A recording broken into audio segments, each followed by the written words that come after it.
Jean-Jacques Pietri, bonjour. Bonjour. Alors aujourd'hui on se trouve justement ici donc à l'entrée des 24 heures du Mans, à la Porte Nord. Chaque année donc sont mobilisés près de 2000 commissaires de piste dont vous faites partie.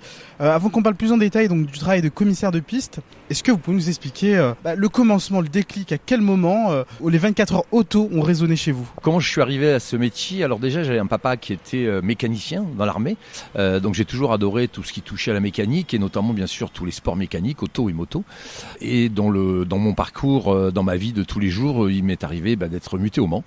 Et donc ça a été le déclic et l'occasion de me retrouver et de dire tiens, je vais assouvir ma passion et donc de devenir de commissaire de piste. Commissaire de piste, notre priorité c'est bien sûr d'assurer la sécurité des pilotes, notamment lorsqu'il y a des sorties de piste. Donc nous avons à notre disposition toute une panoplie de drapeaux, assez nombreux, mais je dirais le drapeau principal c'est le drapeau jaune qui permet d'expliquer aux concurrents qui arrivent sur un accident qu'ils doivent ralentir. C'est la priorité bien sûr de ralentir. Pourquoi? Parce qu'il y a un accident, première chose. Et surtout protéger nos collègues qui vont intervenir sur la piste, soit pour accrocher le véhicule pour qu'il soit dégagé, retirer des débris qui peuvent être sur la piste. Enfin il y a plein de conditions différentes qu'il faut à tout prix qu'on protège nos collègues qui interviennent sur la piste. Donc ça c'est la première chose.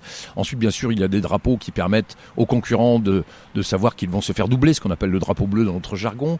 Il y a des drapeaux également qui permettent de dire aux concurrents que la piste a changé, c'est-à-dire que d'une piste sèche on passe à une piste détrempée par exemple, ou bien il peut y avoir une trace d'huile, un véhicule qui a éclaté son carter et qui a laissé de l'huile sur quelques centaines de mètres, donc il faut prévenir. Donc voilà, nous avons à notre disposition toute une panoplie de drapeaux qui permettent de mettre les pilotes et les commissaires en sécurité. J'imagine que ce travail-là, il commence pas le jour où il y a les journées tests. Est-ce que vous pouvez nous expliquer justement ce qui se passe en amont justement de ces 24 heures auto? Alors déjà, pour commencer, pour devenir commissaire, il y a une formation et ensuite, je dirais de passer des tests. Mais alors les tests, on les passe en fait sur le circuit parce que apprendre un métier, c'est comme tout métier. Je dirais dans un livre, c'est facile. Une fois qu'on se retrouve sur le circuit, c'est complètement différent. On apprend le métier vraiment sur le tas, comme je dis. C'est pas bien compliqué, mais il y a des règles à respecter. Et notamment, encore une fois, il en va de la sécurité des pilotes et de la sécurité des collègues qui interviennent.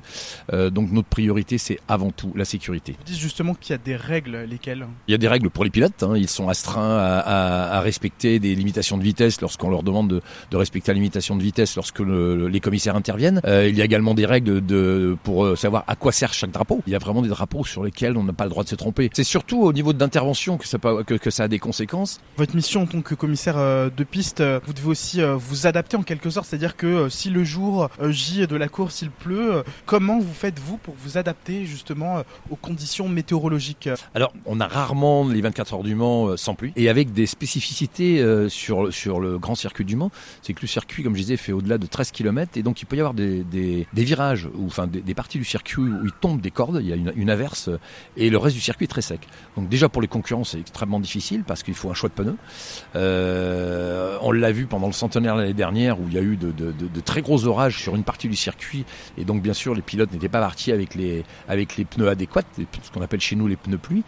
Et pour nous c'est exactement la même chose. Donc on a une panoplie d'équipements à notre disposition et puis surtout pour nous protéger, on a bien sûr un équipement de pluie et bien sûr également adapter notre travail en fonction des conditions de la piste également. Plus de 2000 commissaires de piste qui seront donc mobilisés à l'occasion de ces journées. Un commissaire peut pas rester 24 heures, donc il y a une sorte de roulement. Comment il se passe ce roulement? Alors en fait, la transmission est un grand mot parce qu'en fait, lorsque la nouvelle équipe arrive, ils vont prendre en fait ce qui va arriver et ça personne ne le sait. Donc nous on peut effectivement leur dire voilà, on a eu une grosse sortie de route, une grosse sortie de piste, on est intervenu, voilà, on va faire un petit compte rendu des 3 heures ou 4 heures pendant lesquelles on a travaillé au bord du circuit.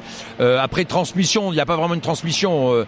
Chaque commissaire sait très bien le travail qu'il doit faire, donc il prend son poste, il prend son relais, il se met en condition et il nous remplace de façon tout à fait normale. Pendant ces 24 heures, ça se passe très très bien, il n'y a aucun souci de ce côté-là. Eh bien merci Jean-Jacques Pietri. Donc je rappelle donc que vous êtes donc commissaire de poste donc au sein des 24 heures auto du Mans et que la course donc va démarrer donc les 15 et 16 juin. Merci à vous. Merci beaucoup, merci.